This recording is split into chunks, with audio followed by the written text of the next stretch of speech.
Good evening, good evening, good evening. Welcome to Gravity Talks, Mental Health and Divorce Part 2. Part Part two. 2, yes, yes. So last week we had the Part 1 and the lady shut it down. All right. So tonight we want to hear his side of his story. We need to hear from the men. Okay. So again, good evening. I'm your host, Vicki Yelverton. I'm the proud CEO of Yelverton's Enrichment Services. We've been serving the community in behavioral health and physical health services for over 15 years in the community, and I'm excited to be here tonight. Hey, everybody. Good evening. I'm your co-host, Natasha Lewis. So excited about tonight. Looking forward to hear the guy's side of the story. I'm a pastor of Temple of Deliverance Church, and I also work in mental health, and I can't wait to get started.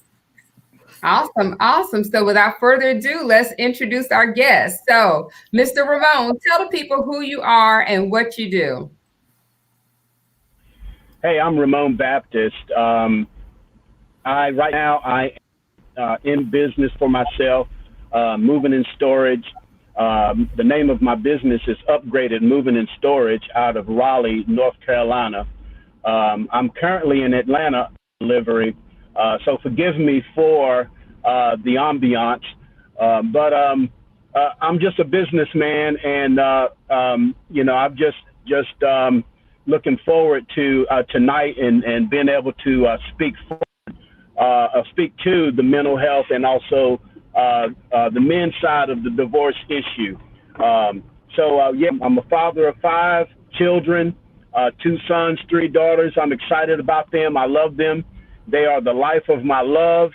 And, I love all of my children, fathered them. I've pastored them, mentored them, and, I just love them with my life. And I fathered many other children that was not my own biologically, but that's just the mental side of me. And so, but anyway, that's me in a nutshell, and I'm here to answer and to participate in this event, and I'm excited about it. It is high time and that we get a chance to say what affected us and our side of it all. So I'm glad to be here. Awesome, awesome. We're glad you're with us as well. All right, Mr. Leon, tell the people a little bit about who you are and what you do, sir. Well, my name is Leon Thomas. I actually have a transportation business. Excuse me. My business is Safe Transport LLC, non-emergency transportation. I'm the CEO and I work. That's all I do. I have 2 kids. I have a son, about 9, and I have a daughter. She's 20. Love them to death. At this point now, I work. You know what I mean? I want to build a better future for my kids and my family. So that's me in a nutshell. Awesome. Okay. Well, thank you, Mr. Leon. And we have one other guest. He'll be joining us momentarily, Mr. Harold, Pastor Harold, rather. And so we'll let him introduce himself once he comes in. So again, guys, let us say, here's the rules of the game. Okay. So with Gravity Talks, the moral to our show is to destigmatize mental health, to let everyone understand how mental health really has a common thread in all aspects of life. And so what I want to do is just kind of make sure we all understand what mental health is. A lot of times when people hear the word mental health, they automatically cringe or think that it's something negative, and which automatically stigmatizes the term. But really, there's nothing wrong with mental health. Mental health is just like physical health. The same way you go to the gym is the same way you need to do certain things to exercise your mind or to maintain that balance in your mind so that you can maintain mental wellness, is what we like to call it also. So as far as mental health, and going into the first question, like with, your connection to mental health, or even the connection to whereas your mental health may have been impacted as you went through your divorce journey, do you mind sharing a little bit about that? Do you feel that mental health impacted you in any way during your divorce journey, or do you have any other type of connection to mental health? And so we're going to start with you, Mr. Leon. Oh, okay. Yeah. It has affected me, but it just It has affected me. It's affected me because I've learned that through my marriage that I need to fix some things on my own. You know what I mean? Need to do some things. Need to do some deeper thinking. Need to make sure that I'm 100% before I decide to venture out again into that situation. Going through it. Like I said, it was a mutual thing. You know, we talked about it, so on and so forth. It wasn't that it wasn't bad, but at the same time, you know, I have thought before in past that, you know, I wish that we had a little bit more help. Maybe I was a little bit better at what I'd done, because I can't say it wasn't her fault. You know what I mean? It was part of mine as well. So, you know, the more you grow, of course, the better you get, the wiser you get, things of that nature. So I honestly wish I would have probably been a little bit older. You know what I mean? I don't know. I still think about it now. Like, what do I need to do to better myself and better me as a whole? But then again, I'm glad I'm done. What was that? Say that one more time. Did he just turn it? What did you say, sir? I'm glad I'm done. Oh, that's my friend right here. You want to meet him? No, Oh, no. Okay. No. Like I said, just like I said, I wish I would have been better at the situation. You know what I mean? Nobody gives you a book. Nobody gives you a manual, anything like that when it comes to marriage. And you mentally hit you hard. You know what I mean? I've been a worker all my life. I've had a job since I was, 5. You know what I mean? Mom put me to work. You know what I mean? It is what it is. I'm the only boy of 5. So at the end of the day, that's what I had to do. And I've been doing it so far. And that's all I know. With that being said, I wish I had a better understanding of the situation, maybe had more time. I don't know. But like I said, now I'm good. Okay. So I hear maturity. I hear maturity in there. Yeah, I hear that perhaps if you were a little older, a little more seasoned, that perhaps you would have had the tools necessary to work through your marriage. Is that what you're saying? Yes. Okay. Well, you hear maturity, but the end part of that sounds like fun too. So I just want to put that in there. You're right. I'm done. Yeah, you're right. You are exactly right. Woo. Yeah. I come and go when I want to. I don't answer to no one at all. I can do what I want to do, which I don't do number work. No way. But hey, I get to say that. It felt good saying it. Okay. Let's go to Ramon. Okay, we're gonna come back to it because I want to give Ramon a chance to share his thoughts. Give us a chance to process what Mr. Leon has shared. Okay, so Mr. Ramon, your thoughts about mental health, and do you feel it impacted you during your divorce journey, or do you have any other connection to mental health? Yes. Can you guys hear me? I just want to chime in. Can you guys hear me? Yes, sir. Because, Brother Leon, you starting us off wrong. Now you gotta it's all about fun. But anyway, my connection or service connected. I was in the Navy, and everybody that I was around had PTSD or they was married, looking on their way out. So I didn't have a sterling example of marriage. None of me and my family were married men. They were men that stayed with the woman that they were with, and they lived and died that way. I didn't see a paradigm of marriage until I was adopted by my dad. He gave me his last name, which is sonship. And so I didn't see that paradigm until I was adopted. And so my connection to mental health was from the Navy. And again, how it affected me in my marriage or marriages, because I heard the sister say on the other end, on the sister talk, that it was a stigmatism with women being married multiple times. And I wanted to speak to that because here I am, a man, been married twice, And if I get married again, it's just like water rolling off the back of a duck. But if a woman get married twice or three times, then she is stigmatized. So I had to sit in the that, and I had to consider if a woman would want me as a man having been married. And so I dated, and as I began to tell my backstory, I found myself in and out of dates because no woman wanted to be tied to me because I had had history. And so that and so, you know, as a man that wants to love, for me to be rejected, it plays games with your mind. So, you know, here I am having to rethink and retool myself and to expand my vocabulary and expand my mind so that not only my appearance looks appealing, but my mind is appealing and my perspective.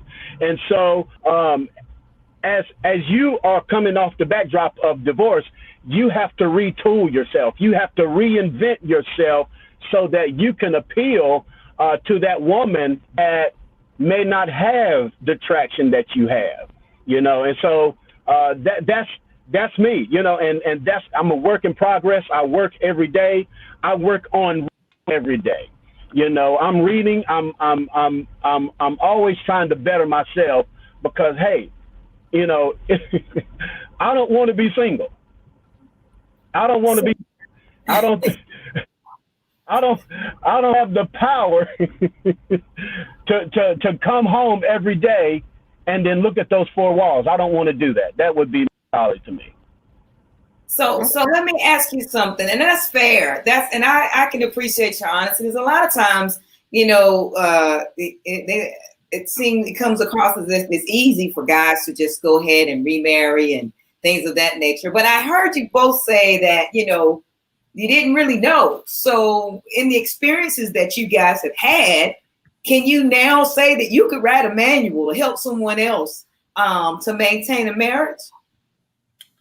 No. Well, why? Yeah. Why no? Wait, hold on. Let me ask. Why? You just said no, just flat out. No, I can't because at the end of the day, every situation is different. You know what I mean? That whole grass is green on the other side. It's the same grass type deal. So can I write a book? I can write a book on myself, but how would you know if that works for you? And that's probably the biggest thing. I would, you know, maybe be able to give some tips or something like that. But at the same time, hey, I'm not swimming in that water. I ain't got to go to bed with her. See what I'm saying? So with that situation being said, I can't give you a manual and say, this is how it's going to be. You know what I mean? I guess the only thing I can basically say is to try to make sure that she and, you know, you all are equally yoked. You know, I've heard that when I took my my classes, my marital classes, you have to be equally yoked in everything. It's no, you know, I'm gonna work on it, so on and so forth, yada yada. If you don't like it, address it now, because if you wait until 10 years, 15 years down the road, you might end up, you know what I mean, go mentally and, you know, PSD and DCS and DSS and all that kind of stuff. You know what I mean? I'm just saying. I'm trying to be. I always try to stay positive. So I don't. So me not joking on it, more just trying to stay positive about the situation, because at the end of the day, that does affect a lot of men. And like my brother said that about the four walls. I like my four walls, but hey, everybody needs somebody. Not me right now. You know what I mean? Unless it's that. That's what I'm talking about. Sorry. Oh, okay. So you live in St. I got to process that, Ms. We got to process it. But I want to say, Pastor Harold came in, and I want him to get a chance to do his introductions, and then we're gonna come back to what Mr. Leon's saying, because he keep talking about how he keep looking back. I'm wondering, like, who is he talking to? But wall. You know what I mean? So Pastor Harold, we just did introductions, we want to give you a chance to share a little bit about who you are and what you do, sir. Welcome back. Oh man, can you guys hear me? Yes, Yeah. sir. Oh wow, thank you. Sorry about all of that. I'd like to say hello to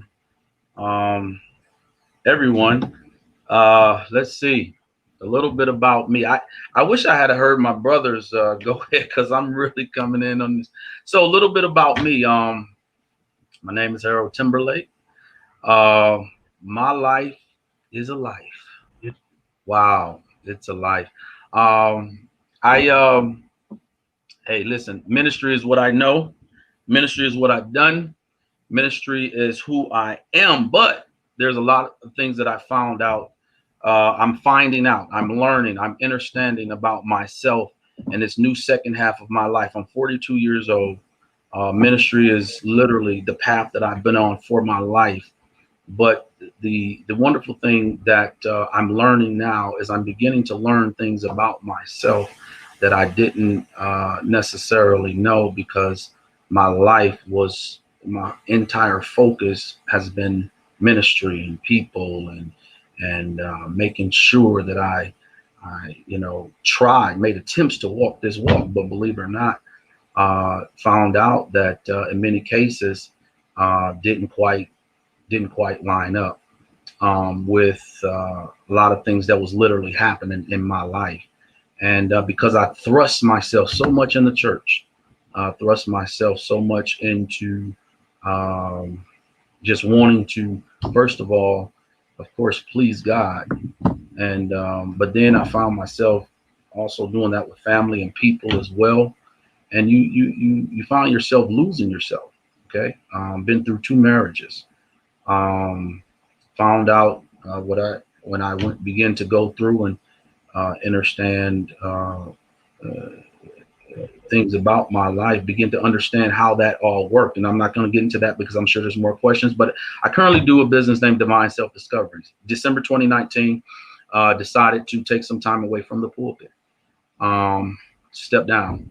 I just needed time. I wanted to just hear from God. I'd given, and not really ever got that back from those that I gave to.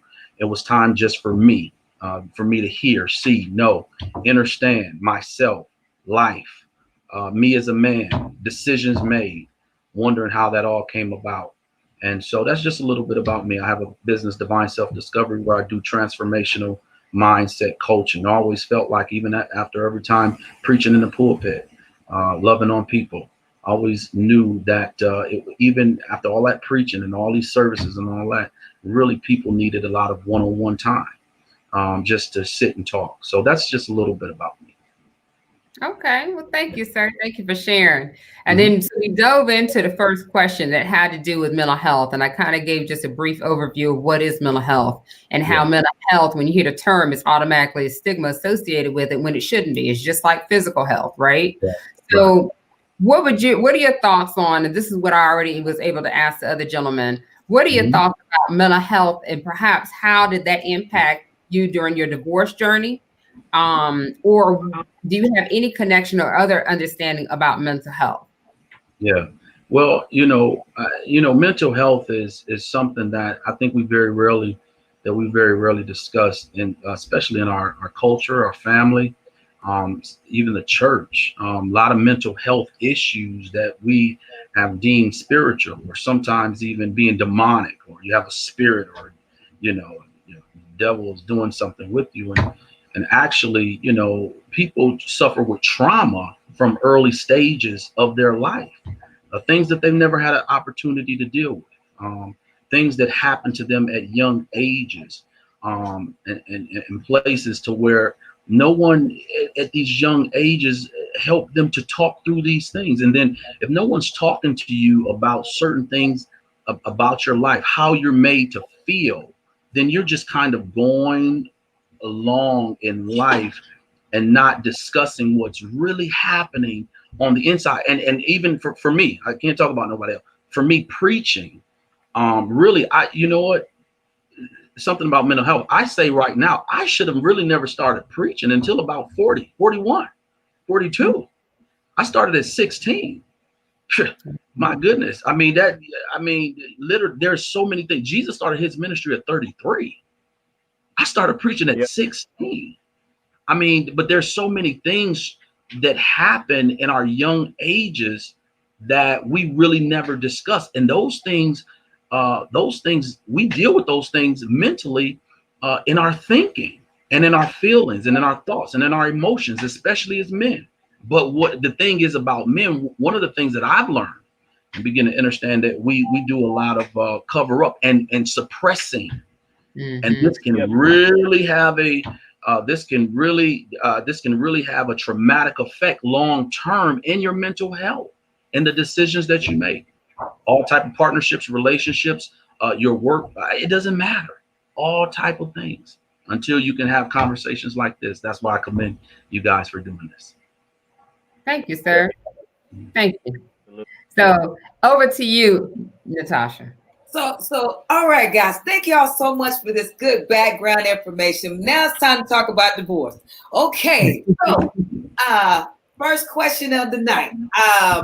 And I'm saying this because we're gonna make a connection with this divorce and mental health, but we kind of want to know a little bit about the background and what actually led you guys to just making that decision. Okay, we need to separate, we need to divorce, and everybody has a different background. So we'll start with Leon. Leon, what was that determining factor, good or bad, whatever you're comfortable with talking about and sharing with us?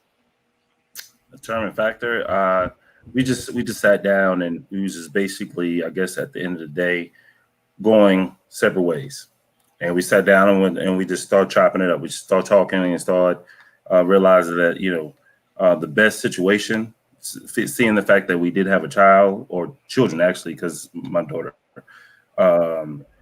involved, that it would be better. I learned that when you're married and you're having problems and things like that, the kids see that, you know what I mean? So it's not really good to continue a marriage, even though you all on two different paths, and the kids see that, because now you've raised a child that basically, you know what I mean, don't know which way to go, don't have any kind of togetherness, things of that nature. So with that being said, we kind of just made that decision. I mean, we was very much adults about it. It wasn't no, what's that? That girl threw a bomb in that other dude's car. What's that? That thing was on Instagram. Girl set that Jeep on fire. No, we ain't do none of that. We didn't do none of that. We was more of adults about it. So yeah, we just sat down, talked about it, and we decided that it wasn't going to work. Well, that's great. That's a wonderful story. Just sat down, had a conversation, and everybody was good. I've never heard that before. But that's great. I'm glad you guys. That's why I told you could. We heard some of that on the last panel where they. We did, but I'm just commending the brother because for the good talk that he had. That's what I was doing. I was commending him for that. So how about you, Mr. Ramon? Well, for me, it was me taking my suitcase and I was leaving out the door. I was living with someone that I did not know. We were married, but there was no real koinonia. There was no real intimacy. There was no real forward movement in our marriage. And so, like Leon, we talk. We woke up and I'm like, do I know you? And we just, as Leon said, we began to chop it up and do you want children? Yes. Do I? No. What do you? And at the end of the day, I could not see her in my future because one, as I'm going into pastoral ministry, she didn't like people. She wanted to be home. She wanted to be by herself. She wanted me all to herself. And I want a woman that want me all to myself, but I'm going into ministry. And so I need her to love people. And so we was just not going in the same direction. And she took on another, and end up, I caught her with that. And so, I just end up packing up, and I was back in North Carolina within 24 hours. And then, we, filed papers and everything. So we did it amicably, but at the end of the day, it still hurt because you have history there. You have tension there. You have fiber, and when you divorce, you tear away and you can't get back that investment. And so I was always taught to try harder, try to invest, try to have get counseling and try to have mentors that were married and stuff like that. But when it's over, sometimes it's over, and that really hurts. That really hurts when it get to a point where you no longer well together and even work it out, and so many times, even in this culture and just generation, I think people give up too easy. I think they come to the marriage with a prenup of divorce. If you don't make enough money, or if you don't do this for me, if you don't cook, then I'll divorce you. If you don't cook like my mama, if you don't make money like my daddy, then I'm gonna divorce you. And so we have to invest. We have to personally invest our marriages if we want it to work. Well, two things that just of what you said now, and I'm gonna go back to something that you said earlier. But the first thing you said, you come in with the prenup, but I think that, is it fair to say that sometimes we should come into a relationship and a situation having standards? Standards is good. I believe standards is really good because. Because you can't have this wish list and it not be realistic. If you have taken care of your credit all of your life, and then when you get with a suitor that has a 514, and now you're attached to his bad credit, you know what I'm saying? You're going to want to invest and say, hey, let me help you do that. Let me help you make better financial decisions. Or it can be your standard not go with that. So I do think that women and men alike have to have standards. What is he talking to like? What is he talking about? How is the conversation? Is he treating you like a lady? Is she deferring to you as a man? And so, I mean, there's two roles to play there. I think your phone went out earlier. You said you just packed up your suitcase, and then you said that y'all talked about it, and then you said you caught her doing something. So I wasn't exactly sure which. Yeah, I didn't go chronologic. Okay. So it was a lot going on there. I was confused. Well, go ahead. I Brother Leon, help me out here, bro. You're on your own, brother. Go ahead. Hey, that's all right. Caught her, right? I caught her. You caught her what? Caught her what? I caught her cheating. Wait, stop right there. You caught her cheating, and you stayed. Was it after the talk y'all had, or before the conversation y'all had about separating? This was before. So I had been feeling like she had been cheating, but I didn't have proof. So I was not going to accuse my wife of cheating until I had proof. Well, I finally got proof. And so we had the talk. And I said, well, hey, let's talk about it. Do you want to talk about it? And she said, no, I don't want to talk about it. She said, he has my heart. And when a person has your heart, there was nothing else for me to say, but it was healthy for me to have left, And so that's logic. Wait, hold on, Leon. I'm coming. You got a question you want to ask him, Leon? Because I got a question I want to ask. And then I got some questions from the audience too. So it was just help. Now I want to tell you, and I want America to hear this, brother. You are saved. You are truly a man of God. To just say, let's talk about it. And do you want to talk about it? you asked the woman, did she want to talk about it? And you said it's healthy for you to leave. You didn't respond emotionally. You didn't want to react. You didn't get any. Oh, he disappeared. He's back now. It didn't make you feel any type of way. I mean, as far as mental health wise. I can't hear you. Oh man, can you hear? I can't hear you. Can you hear me, Mr. Leon? Yes, I'm here. I hear. Okay. And Ramon, can you hear me? Okay. He's going to come back in. All right. Okay. So, I will say there you I go. will say that he's a very strong gentleman. I will say that. I'm not never been a physical person. And I definitely will say, I will promise, I mean, you know, that I would never do anything like physical wise, anything like that. If I would have caught, I don't know if he was caught, quote unquote, in the act or whatever. But I commend anybody who runs across that situation and actually the act, or, you know, and then she says boldly, he has my heart. Yeah. And then you grab your suitcase. Is that what I heard? You grab your suitcase. Yeah, Oh, yeah. okay. No. See, I didn't want to act a fool in front of my children. No, I understand that. I understand that. And I totally agree with that.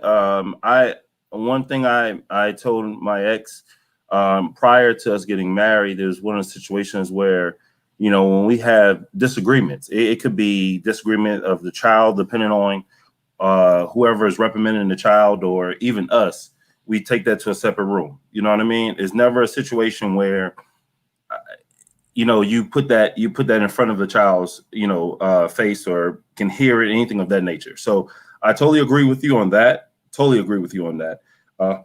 But I want to grab my suitcase right quick. We had to talk about something. I mean, he has your heart. Yeah. You're strong gentleman, sir. You're a strong gentleman. I would have probably did the same thing, but I would have had a conversation first. And I'm not a person who argues either. I'm one thing I do hate, and everybody who knows me, I don't argue. I'll be the first one to get quiet and be like, okay, that's you. I'm out. Yeah. I gotta commend you one more time for that. And those of you that are tuning in right now, he stays single and he don't want to be by himself forever. So he's a strong man. I just want to give him that shout out. Brave man. And like he said, like someone mentioned, you know, again, you handle the situation like a true gentleman, and most people couldn't. And like you said, you were thinking about for the sake of your children. And of course, we commend you for that. Until we go through it, we are not really sure what we would really do. Right. But I commend you for doing that and trying to take the higher road by still having a conversation with her. But again, like you said, I like what you said about when she said he has her heart. You said when somebody has your heart, it's kind of a lost battle. And that takes maturity to recognize that. Despite being the man and being the fact that, well, you know, ain't nobody gonna take my woman, this and the third, you recognize that, hey, if that's the situation that you're in right now, it's not, we're not able to save that. I'm not able to save that, and you moved on. So thank you for being transparent. Absolutely. Definitely. Thank you so much. So like one of the questions that I got from the audience is they just wanted to know, like, how long were each of you guys married? I was, when everything was final, 9 years. 9 years. Okay. And Ramon, how long were you married? You said twice. So the first time, how long were you married? I was with her 12 years.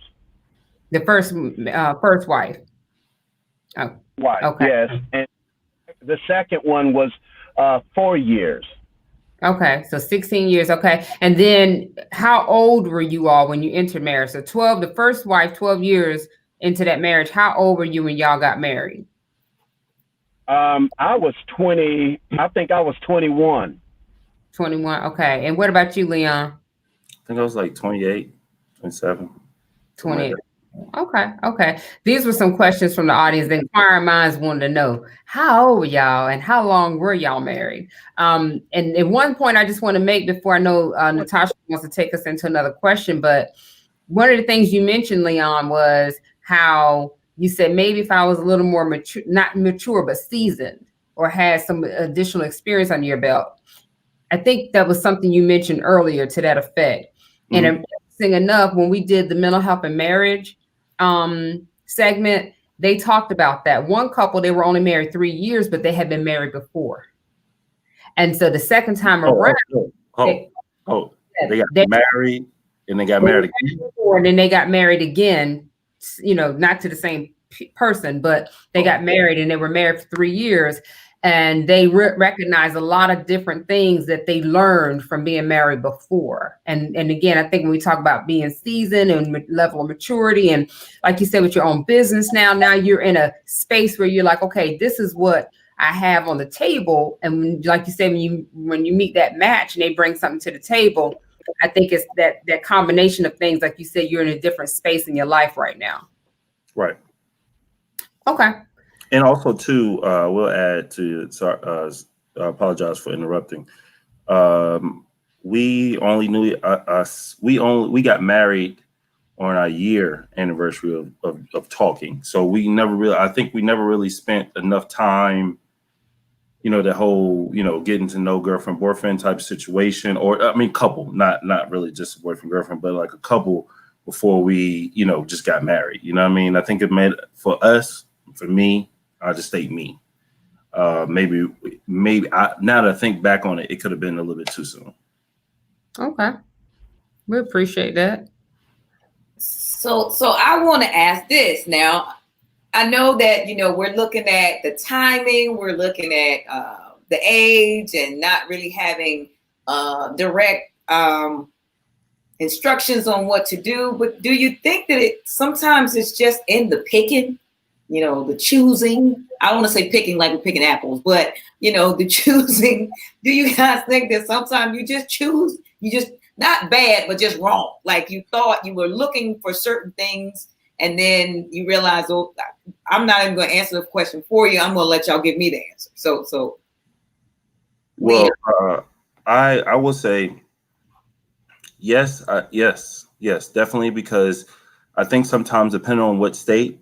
Mental state you're in, sometimes they feed on whatever that you're needing at that time. And what happens is the things that, the daily things and everything else, you don't even care about. Why? Because at this point they're making you happy where you're falling down at, you know what I mean? So as long as they're lifting that part up, all this don't even matter anymore. You know what I mean? And then you get to that point, i.e. in marriage, and you're like, okay, so all this stuff is starting to come back, and you're evening out, and you're like, what's going on? You know what I mean? And you start, or like I say, you say, oh, it'll change, it'll pass, things of that nature. So for me, yeah, I think that sometimes it could just be you're not equally yoked. I used that one before, yeah, because I don't want to say a bad apple, because at the end of the day, I'm good for someone. She's good for someone as well. So I'm not going to say a bad apple, but yeah, it just didn't, you know what I mean? Then mix. How about you, Ramon? I think I was broken. The women that I picked, they were good women. They had great. And I'm not a man that's going to, even with the woman that cheated on me, I'm not going to down her. I think that there was some level in Ramon that was broken, because see, if you don't see you first, you're always going to be picking wrong. When you get old, when there was a writer that says the unexamined life is not worth living. If I can't not examine Ramon, then it's not even worth me living. So my first approach was, man, my picker was broken. I was broken. And so right now, hey, I'm not dating but I'm expectant. You know, I'm expectant. I'm open. I'm looking. You know, but at the end of the day, I got to be truthful. You know, my picker was wrong. It was broken, and that's what it was. So now when you guys are, I'm not saying you are on the hunt, but are there certain things that trigger you?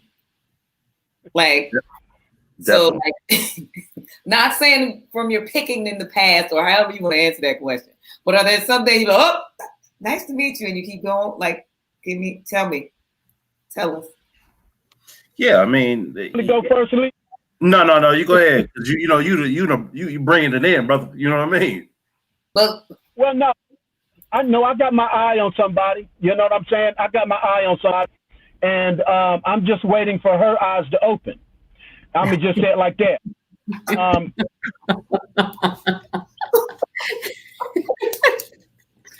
know that's right, Mr. Ramon. You waiting for her eyes to come open. I can't hear him. You the man.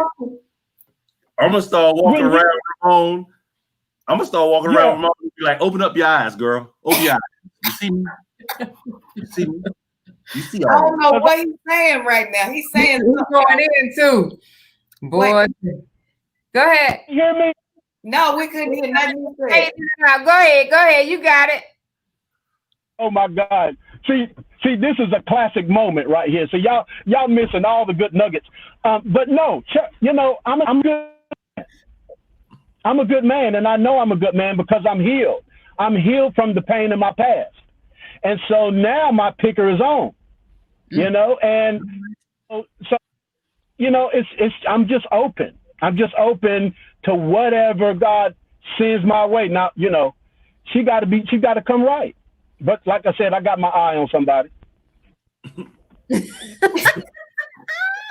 I need your glasses. Hold on. Y'all trying to. You know what I mean? Well, she got to wake up. Yeah. I need your glasses. Better wake up. Okay. I don't know what just happened here, but we're gonna go with it. So this is a good, right here. So right there, you got your eye on somebody. So what would you think you're gonna do different this time around? Let's say she opens her eyes and she's like, okay, hey, Mr. Ramon, what's up? Whatever, right? What you gonna do different? So the approach is be open, and begin to trust, you know, because that was one of the downfalls of one of my marriages, my second marriage. I came into that marriage broken, and I did not trust her. And so now that woman gets my trust. She don't have to earn it. I give that trust to her up front, you know, because relationships and marriage, all of that is not something that you have to have some kind of to enter into, you know, and so that's what I'm gonna do different. I'm gonna trust her. I'm gonna be a gentleman. Going to celebrate who she is, you know, and get out of my own way, you know, and just be Ramon. Okay. Hold on. What was the last thing? You take it. What? So what? Excuse me. For what? So look, my brother Harold is back, and Harold, we are in a discussion about picking after divorce, and redating and starting all over again. And so, Mr. Leonard said that he can't say that he picked bad or anything because, you know, there's someone for everyone. Mr. Ramon said his picker was broke. But it's fixed now. But it's fixed now, and the woman, she needs to wake up and open her eyes because his eyes are open. Because he got his eye on somebody. And he already picked her. She just didn't pick him back. So Harold, what is your intake? Because the first question was, do you have triggers now with dating from the previous marriages, that certain things that you see now that women may do and you just get away, and that affects your mental health? Yes, first of all, can you guys hear me? Yes. Yes, sir. Okay. Again, I apologize for all of this. Like where I am, it's a very bad storm and all the lights are out and I was on the laptop, had to, a lot of stuff. Anyways, all right. So this whole thing now, I really wish I got to, because that was, I know Vic asked a profound question. Tasha, you was getting ready to come in with something and my phone went out, but I'll just start from right where you are. Now, it's different. It's different at 42. It's a lot different. It's a lot different at 42 than when I started this. 26. That was my first marriage.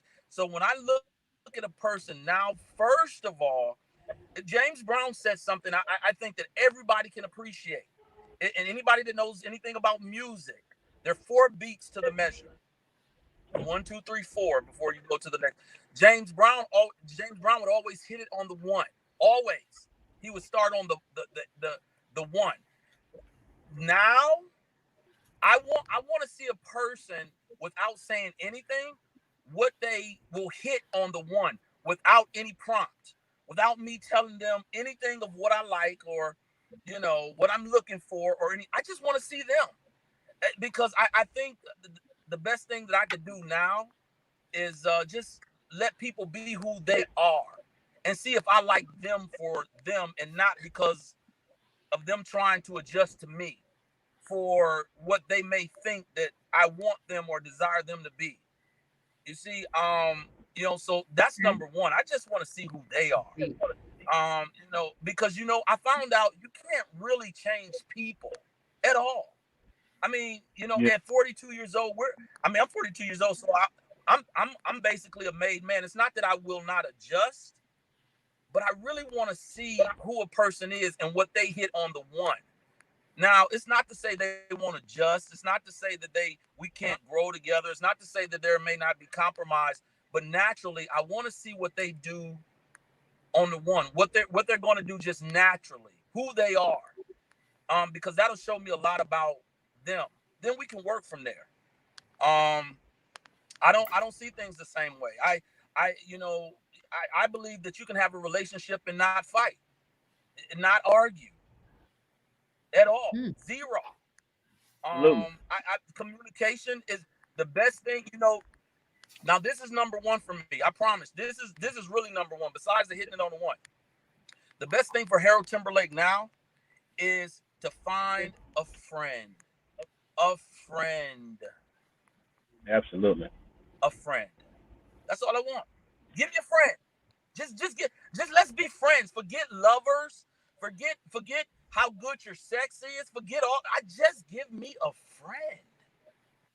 A friend. Because when you have friendship, when you have true friendship, you've got everything. When you can laugh, when you can just enjoy each other's conversation, when it's not about money, it's not about spirituality, it's just friendship. Because in the end, at the end of the day, if you can make it to 70 and 80, and if you decided to marry your friend, you can sit on that rocking chair. You may not be able to do the same things you did at 40 and 50 and 20 and 30, but you can sit on that rocking chair and you still got your friend. And that's the biggest thing for me right now. It's just a friendship. Because, it's hard to find friends. I mean, real friends.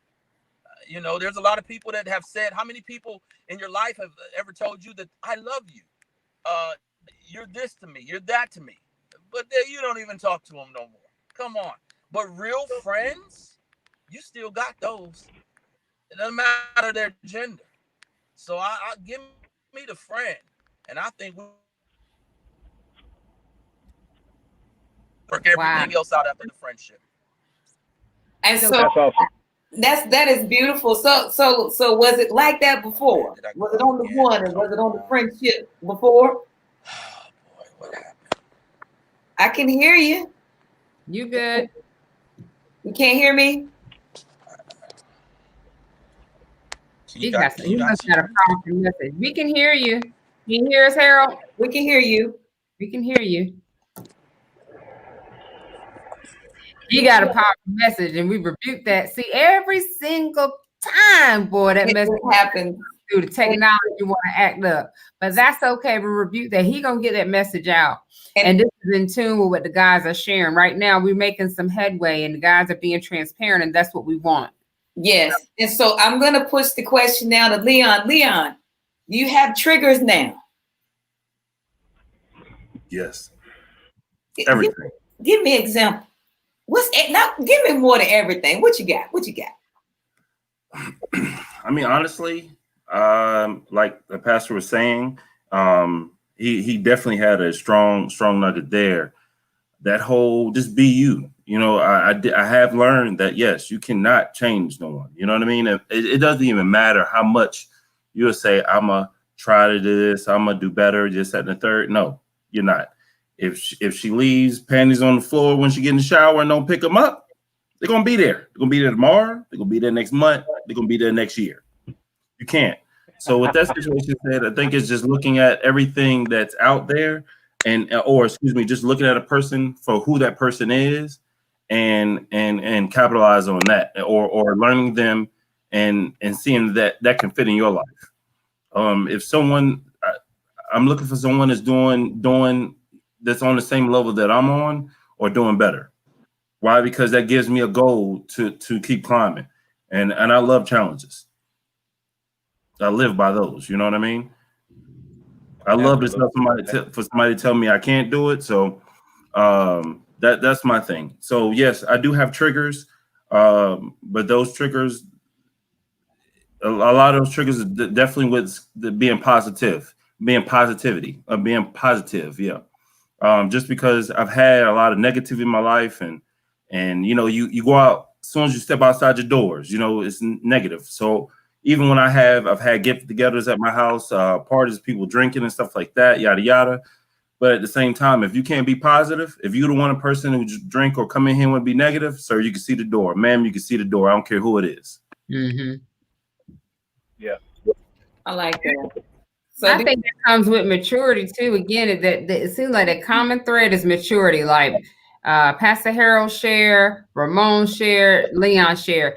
I think once they hit a certain maturity level, your tolerance for all that other stuff, you don't have any tolerance for it. You know what I mean? Before, when you're young, you don't know no better. Everybody la, whatever. But as you get older and you start understanding what you value in life and what you enjoy in life and what brings you peace, then you don't want nobody to disrupt that. So I get that. I mean, you know, no negativity, no drama. You know, like Pastor Harold said, friend, all those things are common threads of just compatibility. Right. Absolutely. now, Pastor, are you back? He's making this thing where he got headphones now. Yeah, he's been working really diligently, and I know that there's a storm out. He said where he is, and he's shaking his head no again. We're gonna definitely. I think he'll work it out. I'm not feeling this. There you go. We can hear you. He can't Oh, you can hear us. me? Yeah, we can hear you. Am I okay? Because on my end, it's but nevertheless, if you guys can hear me, that's great. All right. That's good. Wow. So you were finishing up with us about, I believe it was friendships and how you would definitely, you know, what you're looking for now. And I was asking you, is that what, when you first started at 26, 27, would you say that was the same criteria, or were you expecting something different?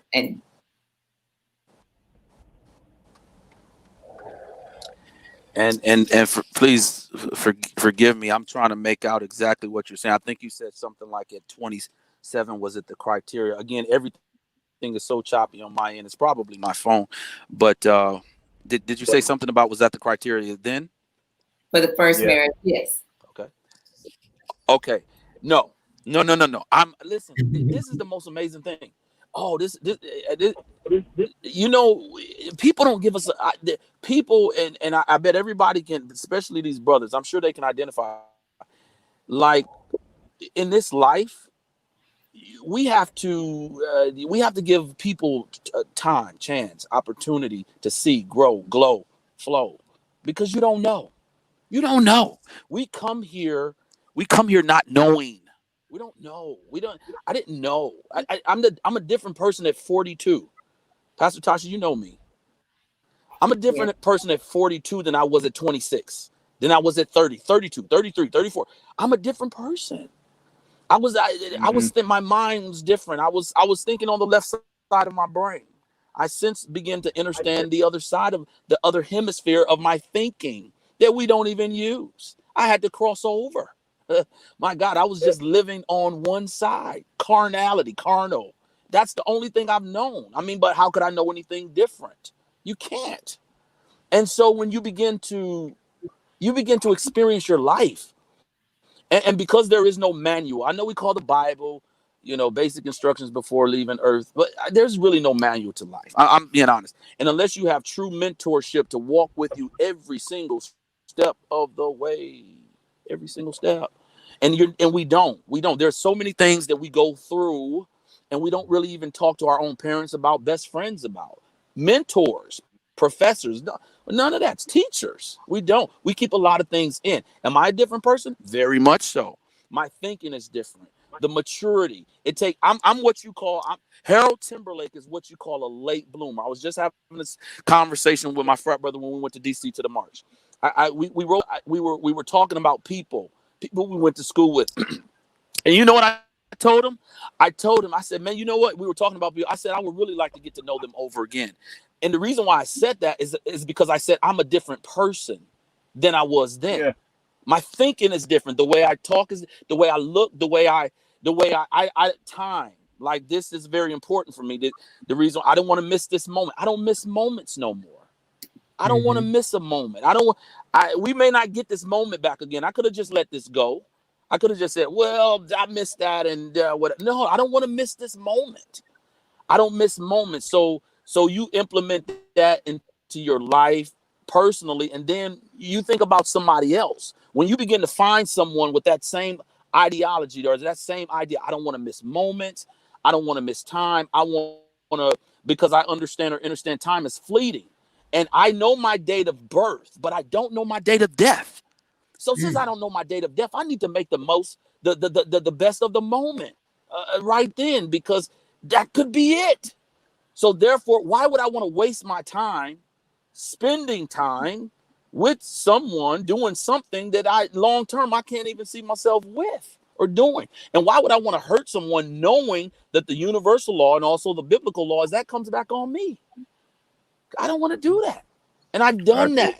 Again, if in the games there'd be a first half and second half, or there'd be a first quarter, second quarter, third quarter, fourth quarter, then how do we apply this to our life? So how do I make my life different? I don't even know if I even answered the question. I'm sorry, Tasha, but no, this is good. To be honest with you, yes, I'm very, very so different. And when you become, and this is the greatest part about becoming different, you begin to see yourself. You see, once a person begins to see themselves, hear themselves, I see myself different. I get excited about self now. I said, wow, Harold, you're doing it different, man. So certain situations come up, people, certain things come to you. You see how you say, I seen that before. I'm not going back there no more. I don't want to do it no more like that. I don't do it no more like that. And when you begin to see yourself going a different way, oh man, that's everything for you first. And you have to be everything to you first to be able to align with the self first before you could ever be anything to anybody else. I'm convinced of that.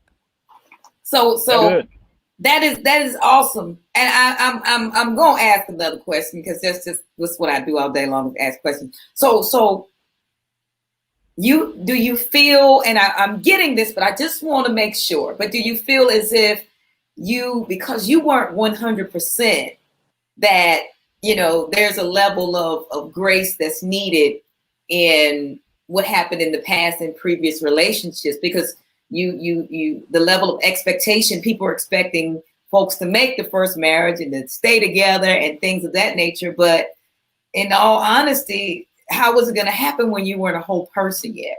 And you were still in the growth and development process. And, even as a pastor, that's something that I think churches have a difficult time even understanding that, I'm not perfect. I'm still developing.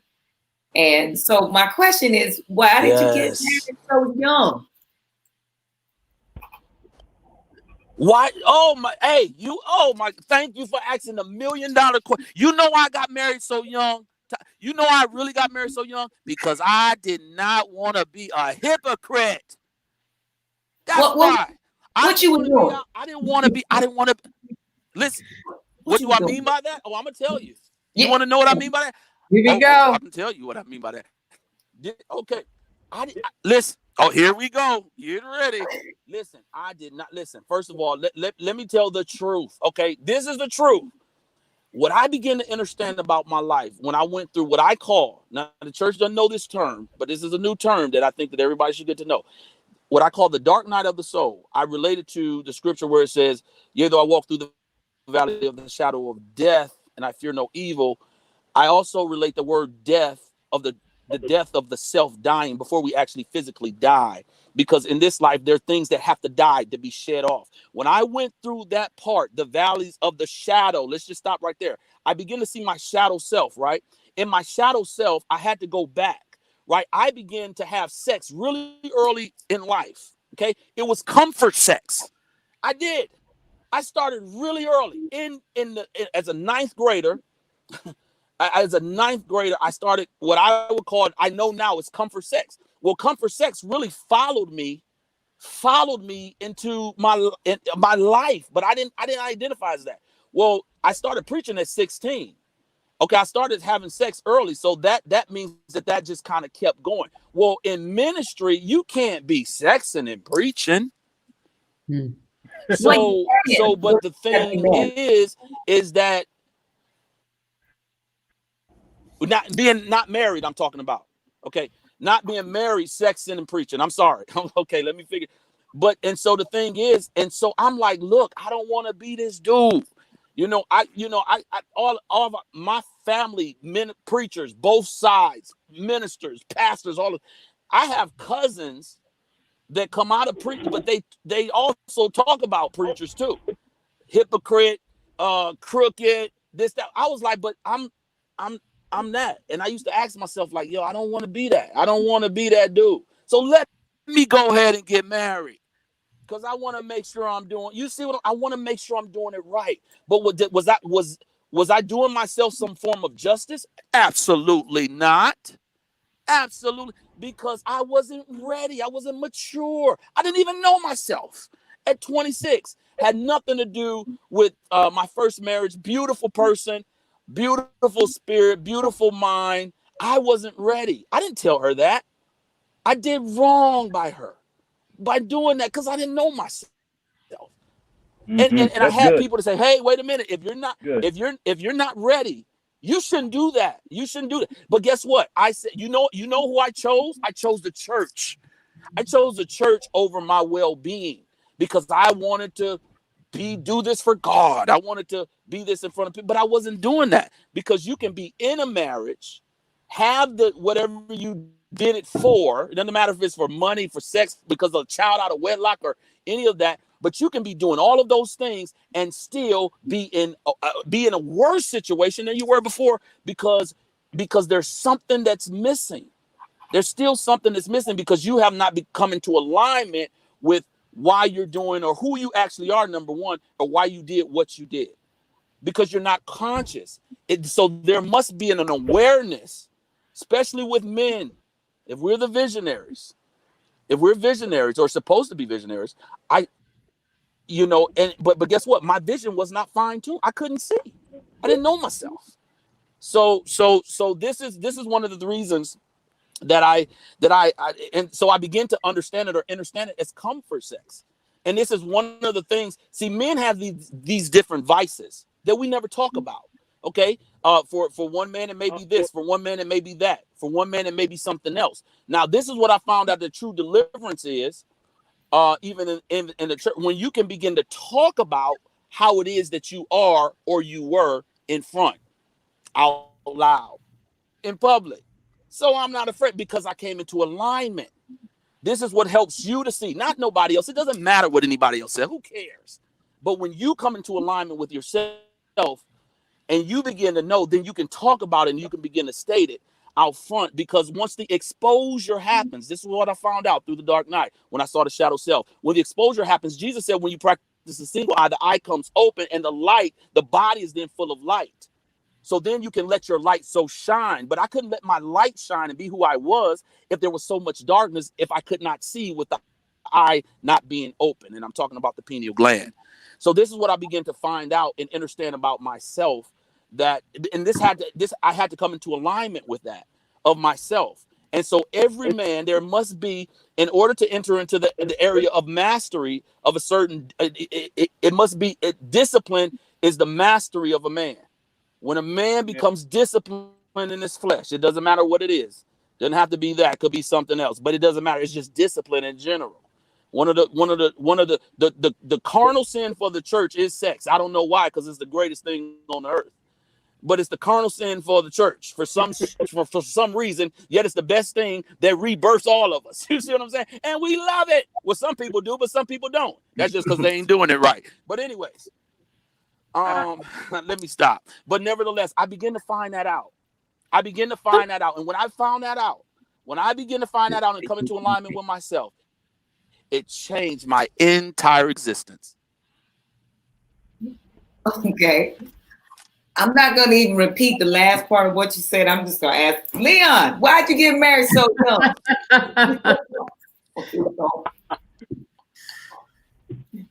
You know what? Did you say repeat the last part? No.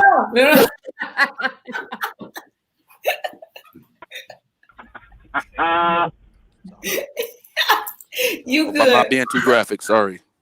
No, you're good. You're good. Gravity talks. You good? Nah, it was crazy because I think at the end of the day, we were laying in bed, chilling. We was just chilling. All right, Pastor. We was just chilling. We was just laying in bed, and she was like, would you want to get married or something like that? I can't remember the total conversation. And I was like, yeah, if you ask me. So she was like, you want me to ask you? I was like, yeah. Why can't you ask me? She was like, all right, will you marry me? I said, hey, let's do it. I guess I never turned back from there. However, I did want to get married. It wasn't like a joke or nothing like that. I did want to get married. That was just something funny or whatever. But and I don't want to explore her by doing that. But at the end of the day, I did want to get married.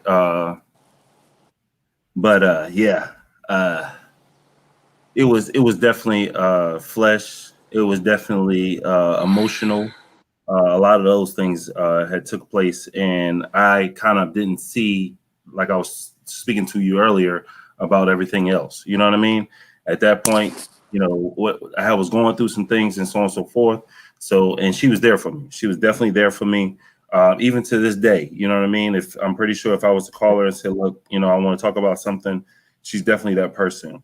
And it's crazy because we actually broke up a couple different times before we actually got divorced. And we literally sat on the phone one day, was like, we're better as friends talking over the phone versus being in each other's space. I guess it was just something about being in each other's space that we couldn't quite figure it out, but being friends, we were. So that's kind of how that situation went. Yeah. Okay. Now we're thank you so much for sharing that. We're about to go full circle, and I'm going to explain that in a minute. But before we do that, I did want to give Ramon the opportunity to tell us why he got married so young. Coming to me. Been waiting on these brothers. They have some backstories, so I want to commend both of y'all. But I got I was married early because of an ultimatum. You know, we set a date, and we were having problems going up to the date, you know, of getting married. And I was like, no, I think we need to hold off, you know. And she was like, well, if you don't marry me, I'm going to marry somebody else. And, you know, like Leon, we had been in the bed already before, you know, and so I was like, I can't get away. I should have let her go. I should have let her keep walking. But, you know, a lot of times we get married early, but we don't have the foresight to say, hey, man, let me slow down. Let me court her. Let me date him for some time to see if the plasticity to show up, or will it fall off? And so let me see what they are all about. You know, all of my relationships sparked off very early, very quickly, and a lot of times that's a recipe for divorce. You don't even know each other in 90 days, in 12 months. You don't even know each other, you know, and so, you know, sometimes you're going to have to take time to mature together if that's a person that you want to be with. And I didn't give myself enough time to see if I even wanted to be with her because she wasn't mature. I wasn't mature. But we were in the church. Like brother Pastor Timberlake, that's all that was thrown down our necks was, it's better to marry than to burn. And so because we didn't want to, I had already been called, you know what I'm saying? I had, like Pastor Timberlake, I had been saved since 12. And so I knew the scripture, I knew the word, I knew Jesus. And so I just knew that this was something that I wanted to do, you know, because I wanted to keep preaching. I wanted to be pleasing to my pastor and to all these people pleasing, got me. And that was the worst thing that I could have done, you know. And so now, hey, you know, it's all about maturity and sonship and not needing a woman to complete me, you know, but being like Pastor Timberlake was saying, being that friend, being that person that you can lean into you know, that person that you can come home or narrow bread with, you know, and y'all can say, hey, you know, good seeing you, love you, and you know, y'all not going to the same place. You know, you have to be able to pull away sometimes to see if you missed them.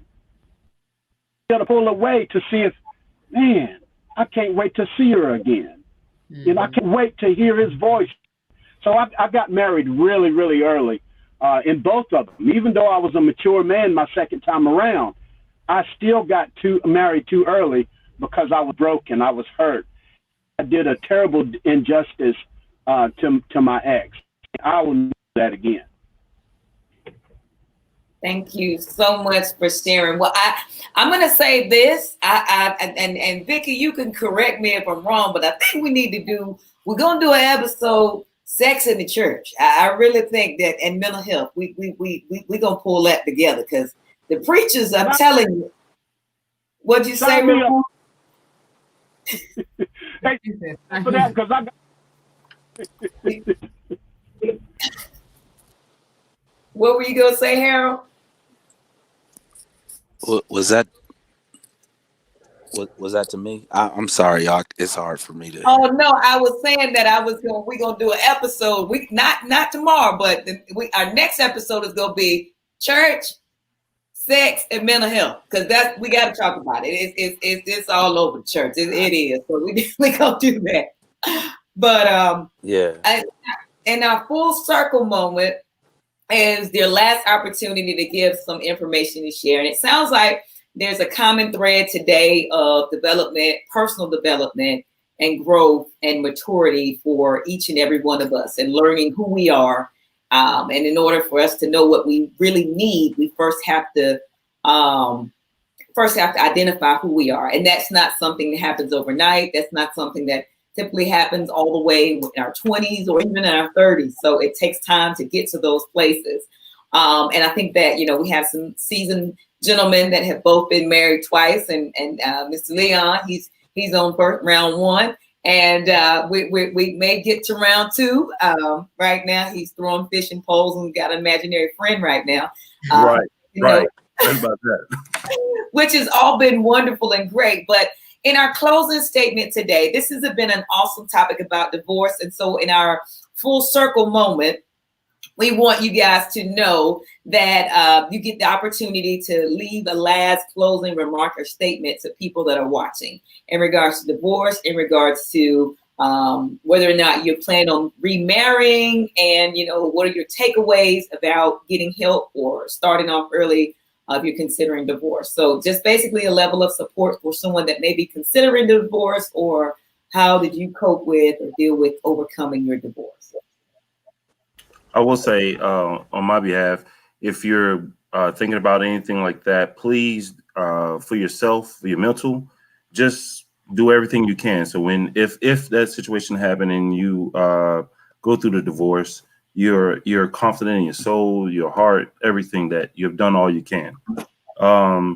Even so, if you go prior to that, before you get married or anything like that, make sure you like we said earlier, that you're 100%. You know what I mean? That you are 100% before you try to get into something else. Like I said, you cannot build something without a foundation. So so basically, the better lack of words, or a lack of better words, just make sure you yourself is built. You have a great foundation in your mental, your heart, everything, before you try to basically go to the next level.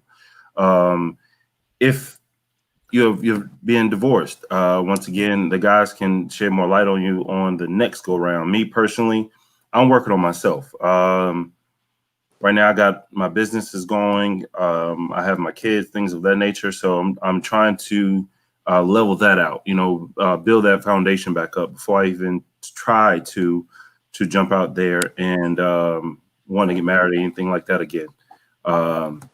I don't know if that's in my future or not. However, like I said, at the end of the day, it's all about making yourself happy, because unless you make yourself happy and build that foundation in yourself, you cannot make anybody else happy regardless.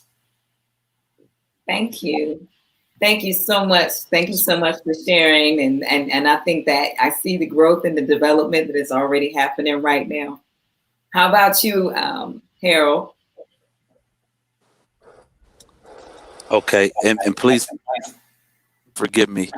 Can you repeat the question? Because I'm again, it's a little tough for me to. It's breaking up a little bit on my end. So if you can just repeat that, I want to make sure I effectively answer the question. Thank you. What would be your advice to people that are considering the divorce, or that are currently at the beginning of a divorce? And Okay, do you plan on remarrying? Okay. The first question. Well, now if you're considering divorce, I'm gonna say something, and it may not go over well with a lot of people, and I understand if it doesn't, but in this life, you have one life in this existence of. And you really don't owe your life to nobody. Nobody. And why I say that is because if you're not good to you, I love what my brother just said about happiness. If you're not good to you, you can never, ever, ever, ever, never be good to anybody else. You can't even be good to your children if you're not good to yourself. If you're not healthy, then someone else will be taking care of your children. If you're somewhere locked up on a psych ward in the hospital, someone else is going to be taking care of your children and your honey bunny.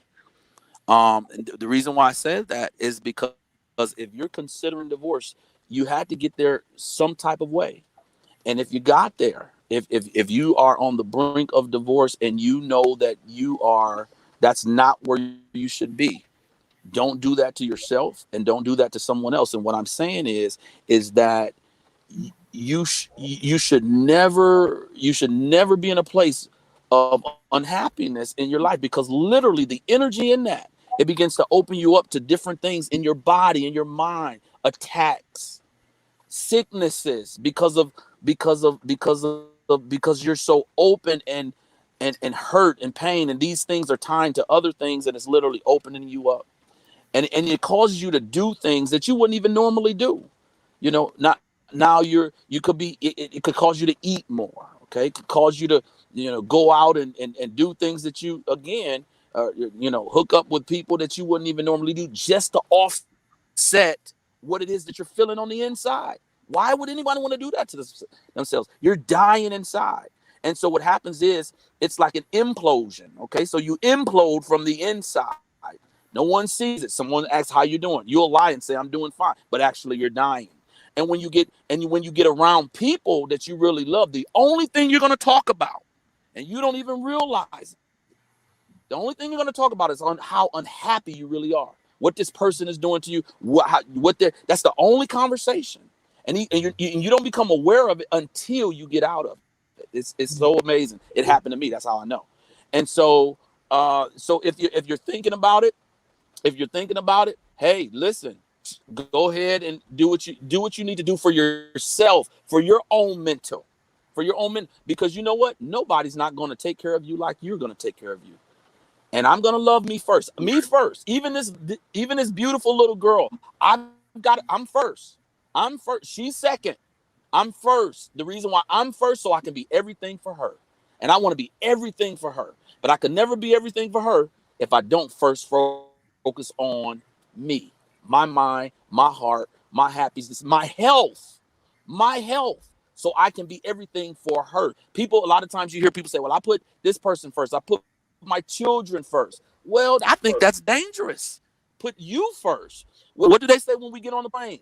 When before we take off, they say, hey, listen, if we go over water, something happens, make sure you put the mask on first, and then you help your neighbor.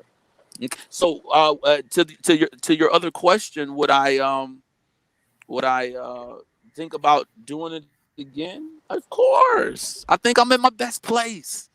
I'm at I'm at my best place. And you know what happens now? Now I bring all of my experience. I bring all of my 40 and 41 years, all of my experience of anything that came before. But now it's like I'm a newborn. So now I know what to do. And I can grow Jesus said, you got to become like a child. He said, in order to see the kingdom, he says, you got to be like a child.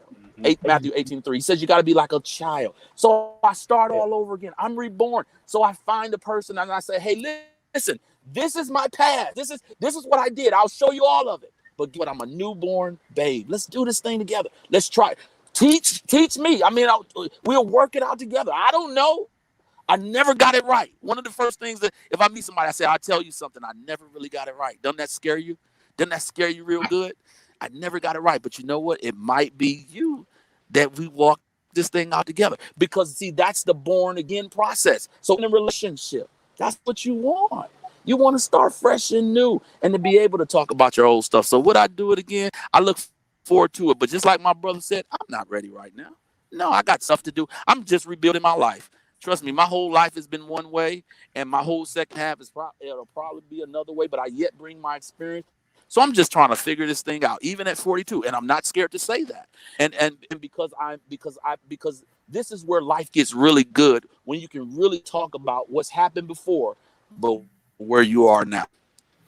Yes, that's it. Thank you.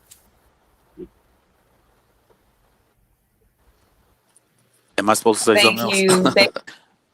Okay. No, that's it. Thank you. We're going to go to Mr. Ramon. Yeah. Can y'all hear me? No, if it ain't broken, don't fix it. So brothers said, kudos to those brothers, but sometimes let's play the devil's advocate. Cause I feel my sisters, and sometimes we're ready to be married. We know that we've done the hard work. We know that we did the self-investing. And so we're at a point in our lives where, hey, I want to add something to this.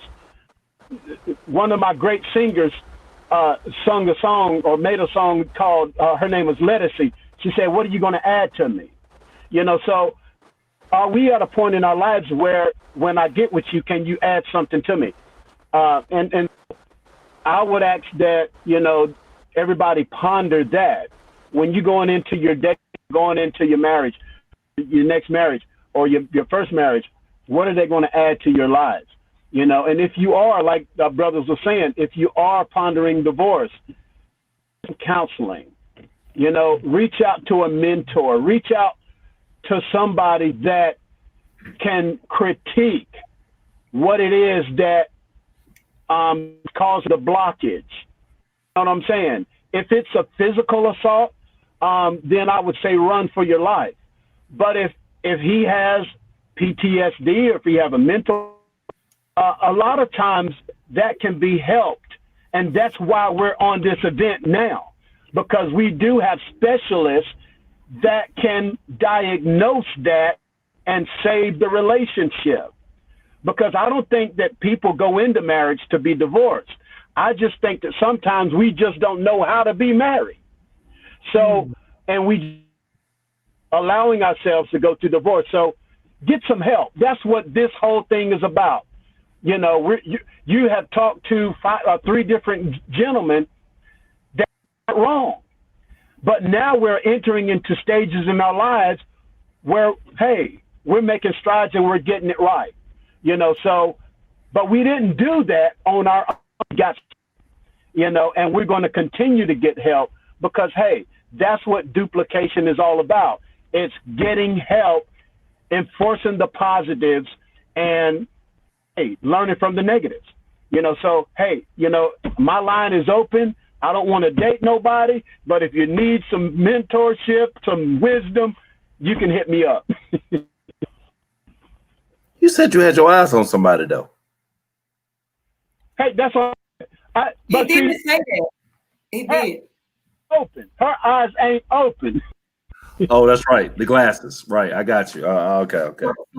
Well, I know we done, but look, so if she don't open her eyes, you ain't gonna date nobody else. I just got that. Look at Leon. No, I think you have to have some longevity. Like Pastor Timberlake was saying, you have to have some self-control. You know, it's about consistency. It's about consistency. You wait. Can you wait? You know, and go ahead. Well, when she do open her eyes and you all get married, I'm gonna definitely be there. Just go ahead and ring me up and pass me them glasses there, brother. You know what I mean? I just want to see what they look like. Hey, I'm gonna tell you this. I'm gonna let you in on a little secret. They may be brown or they may be blue. What that mean? No, I don't know. As we continue through the bringing this thing full circle, who's up next? Is it me? Yes, it's you. Okay. So I have always been taught to marry my own ethnic background. I have always been with the black lady. What I'm saying is they may be blue this time. Those eyes may be blue. So what you're saying is you open. You just want that connection. As long as they got the connection. Okay. Absolutely. All right. Cool deal.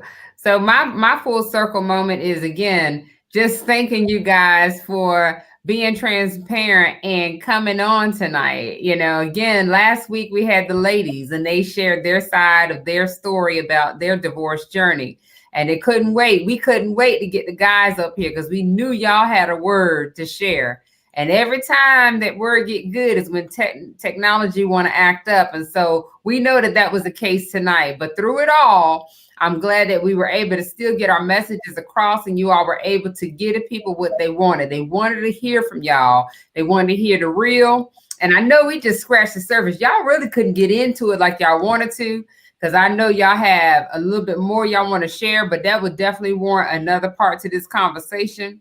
And so we definitely welcome us talking about, like Natasha mentioned, going a little more in depth about, the church, mental health, and sex. That seems to be a common denominator, even in the last conversation we had last week. But also, too, one of the other common threads that I heard tonight was about maturity, seasonedness, being seasoned, compatibility, and that I appreciate y'all didn't throw no shade on your ex-wives, and that's respectful because, again, like you said, you owned up to what your part was in that relationship and what worked and what didn't work. But now you said, I'm a different person now. That's part of growing. That's part of life journey.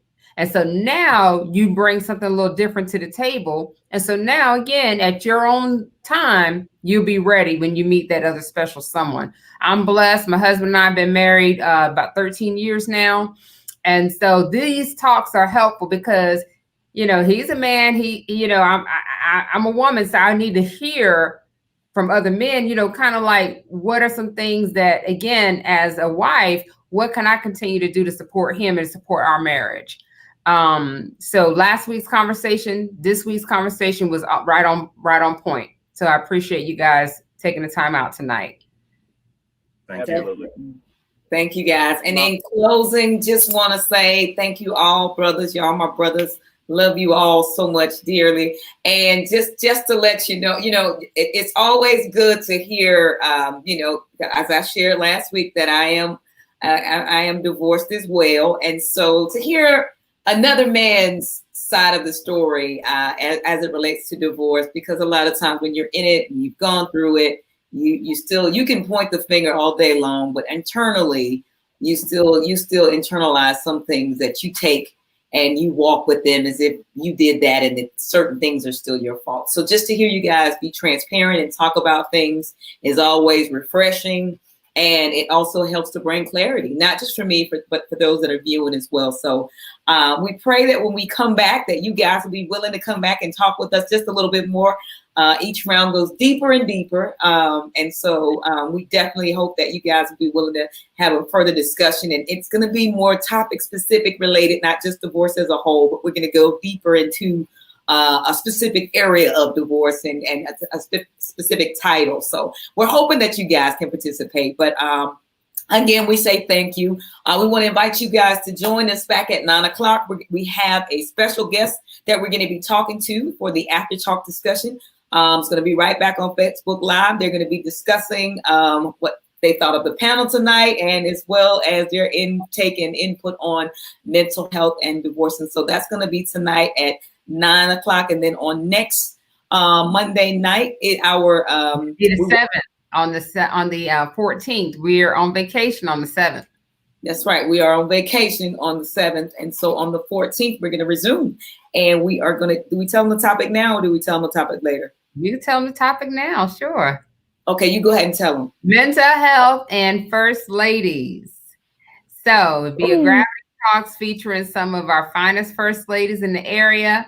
And they got a word too. Because like I said, the first ladies we plan on having on the panel ain't going to hold no punches. They're going to keep it real. And they're going to share some of their thoughts about mental health and all the stuff that they do in their role as a first lady and also as a woman. So please tune in for that. And then we have some other segments coming up throughout the remainder of the year that are going to be awesome. So. All right. Well, guys, thanks again. And you all have an awesome, awesome night. God bless. God bless you. Thank you.